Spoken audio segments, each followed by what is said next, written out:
ئەکەپە بە هاوپەیمانەتی لەگەڵ مەهەپە سیاسەتی تورکیایان گەیاندووە بە بنبەست یا با بڵێن دۆخی بەڕێوەبەرێتی لە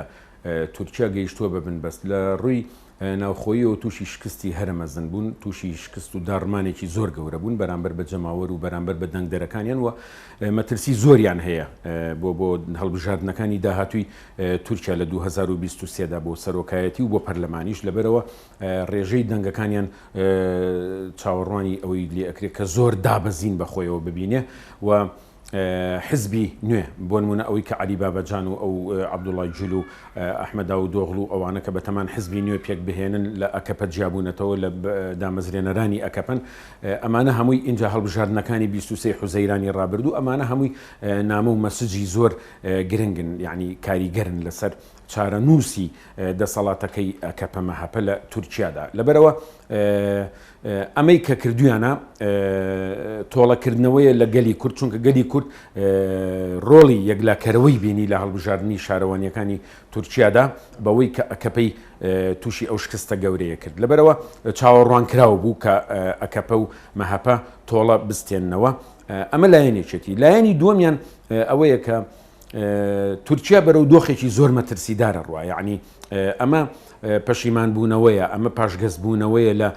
لە سەرانسەر و تەواوی دیموکراتیەت لە تورکیادا ینی دیموکراتیەت ئەخاتە ژێر بەرپرسیارەتێکی گەورەوە ئیتر وا لە گەلانی تورکیا کات بیر لە ڕێگە چارەی تر بکەنەوە بیر لە خەباتی تر بکەنەوە بیر لە مۆدیلی خەبات یا فۆرمی خەباتی تر بکەنەوە چۆن بەرەو دیموکراتیەت خەبات بکەن چۆن بژین لە سایی سیستمێکی دیموکراتی و ئازادیەکان بەرقەرار بێ مافی مرۆڤ دەسا و دەستکردنی دەسەڵات یعنی ئەمەی کە ئەکەپە مەهەپە ئەنجامیان داوە ئەمڕۆ ئەم بەیانیە کۆتاییان بە هەموو شتێکێنە ئەمە ئەتوانین ناوی بنین بزماری کۆتاییە ئەیەن لە تابوتی دیموکراتیەت ئەیەن لە تابوتی دەسەڵاتەکەی خۆیان لە تورکیادا ڕەنگە لە دەمی ڕابردوودا بینی بێتمان یعنی ئەوەی کە سیاسەتی پەلاماردان لە باشووری کوردستان داگیرکاری لە باشووری کوردستان و هەڕەشە و گوڕەشەکانیان لە ڕۆژ ئاوای کوردستان و داگیرکاریەکانیان لە عەفرین لە باب ئەوەی کە لە ماوەی ڕابردوودا بە ئەنجامیان گرت بە دەستکەوتی سیاسی بۆ خۆیانی بزانن ڕەنگە مۆراڵ و هێزیان لەوانەوە وەرگرت بێ بەڵام پێچەوانەکەی ڕاستە ینی چووکە لەسەر ئەرزی واقع گەلانی ناوچەکە جارێکی تر ناگەڕێنەوە بۆ قۆناغی خەونەکانی بە عوسمانی بوونی ئەم ناوچەیە و داگیرکاریەکان ناچێتە سەر بەڕاستی ئەمانە هەمووی مەسجی خراپن ئەمانە کاردانەوەی خراپیان لێ ئەکەوێتەوە ئەگەر سەرکەوتنی گەورە بەدی نەهات بێت بۆ گەلی کورد ئەردۆغان ئەم سیاسەتە ناگرێتە بەر ئەمە پەچەکردارە ئەمە کاردانەوەیە با بڵین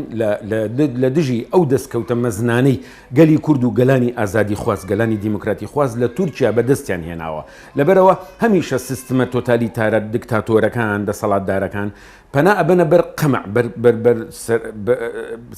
با بڵین سەرکوتکردنی گەلەکانیان پەنا ئەبەنە بەر لەبەر ئەوە ئەو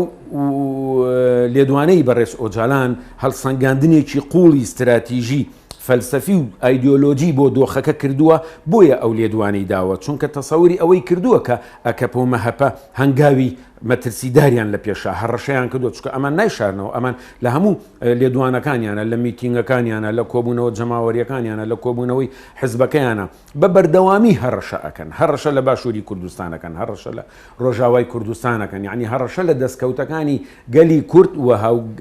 ئەو گەلانی کە هاوژیانن لەگەڵ گەلی کورد لەسەر هەمان جوغرافیای سیاسی ئەژین لەبەرەوە بەڕێز ئۆجالان ڕێک هینی ئەوەی کردووە ینی پێشبینی ئەوەی کردووە کە ئەکەپە مەهەپە سیاسەتێکی لەو جۆرە بگرنە بەروە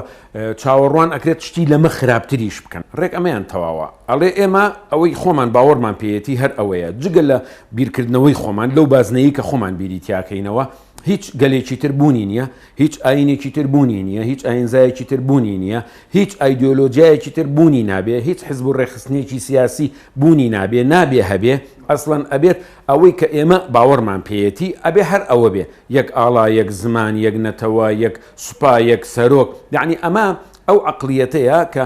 شۆڤێنیزمی بەرهەم هێناوە و ئەو عقلیەتەیە کە شەڕ بەرهەم دێنێت ئەو عقلیەتەیە کە وێرانکاری بەرهەم دێنێت ئەمە وەڵامدانەوەی ئەو هەنگاوانەی گەلانی ئازادی خوازی تورکایە بەڕابەرایەتی کورد و کوردیش بەڕابەرایەتی و بە فکر و فەلسەفەی بەڕێز ئۆجالان پرۆسەی ئاشتی هەمیشە دەستی ئاشتی درێژەکە داوای ئاشتیەکە بەڵام ئەوان لە بەرامبەری ئەوەدا بۆ ئەوەی دەستکەوتەکانی کورد لەباربەرن بۆ ئەوەی کورد ناشرین بکەن بۆ ئەوەی کورد ئەسڵەن شتێک نییە لە عەقڵ و زهنیەتی ئەکەپەیەکان و مەهەپەیەکانە بە ناوی کوردەوە ئەوان هەر باوەڕیان بە کورد نییە وەک نەتەوە وەکو گەل لەبەرەوە نەباوەڕێن بە مافی ژن هەیە نەباوەڕێن بە مافی مرۆڤ هەیە نەباوەڕێن بە دەستا و دەستی دەسەڵات هەیە نەباوەڕێن بە ئازادی بیر و ڕاهەیە نەباوەڕێن بە هیچ بنەمایەکی دیموکراتی نییە لەبەرەوە ئەمە ڕێک کاڵا بە قەرباڵایە ئەوەی کە ئەوان ئەیخوازن شەڕ هیچی تر لە دەمی ڕابردوودا ئەوەی بینیمانە هەتا ئێستاشی لەگەڵا بێ ئەوەی ڕەچاوە کرێ خوێندنەوە سیاسیەکان بەم شێوەیە گەلی کورد بەڕابەرایەتی فکر و فەلسەفەی بەڕێز ئۆجالان لە دوو پارچەی کوردستان لە باکووریش و لە ڕۆژاوای کوردستانیش مۆدێلی هاوخەباتی هەڵبژاردووە لەگەڵ گەلانی ناوچەکە و ئەو هاوخەباتیە ئامانجی خۆی پێکاوە ئەو هاوخەباتیە سەرەداوەکانی دەرکەوتووە لە سەرکەوتن لە هەنگاوە سەرەتاکانیە سەرکەوتنی گەورەی بەدەستێناوە کە هەر ئەمە شەوای کردووە دوژمنانی دیموکراسیەت بتۆقێنێ دوژمنانی ئازادیەکان بتۆقێنێ پەلامار بدەن باشە شتی خراپ بکەن وەک ئەوەی کە ئەیبینین لە مەهەپە و لە ئەکەپە ئەوە شێتەوە ڕۆژانە لەبەرەوە کورد ئەو ڕێبازەی گرتوێتی ئەو ڕێچکەی گرتوێتی ئەبێ بەردەوام بێ لەسەری بە گیانی تۆڵە ئەستاندنەوە هیچ نەکات بە پێچەوانەوە کورد بەردەوام بێ لەسەر سیاسەتی هاوخەباتی لەگەڵ گەلانی دیموکراتی لە پێناوی دیموکراتیەتدا ڕێگە چارەکان بۆ گەیشتن بە ئامانجی پیرۆز ئەبێ ڕێگای پیرۆز بگیرێتە بەر جگە لە ڕێگای ئاشتی و خەبات بۆ دیموکراسی و خەباتی یاسایی و دەستوری بەولاوە من لەگەڵ هیچ شتێکی تردانیم و هیوادارم بیر لە هیچ شتێکی تر نەکرێتەوە